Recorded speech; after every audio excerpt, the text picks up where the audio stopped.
বুটি বুটি আমার 500 টাকা ধার দিবি রে, আমার খুব দরকার, একটু দে না, একটা জিনিস কিনতাম, একদম পয়সা নেই হাতে। হ্যাঁ, ও দিচ্ছি। এতে এরকম করে বলার কি আছে, দাঁড়াও দিচ্ছি।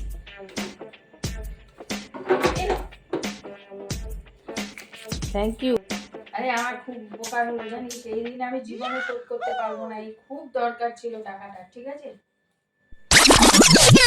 2,000 years later.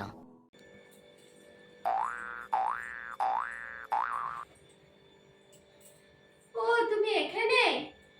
সেই কবে আমার 500 টাকাটা নিয়েছিলে, বললে দিয়ে দেবে, দিলে না তো।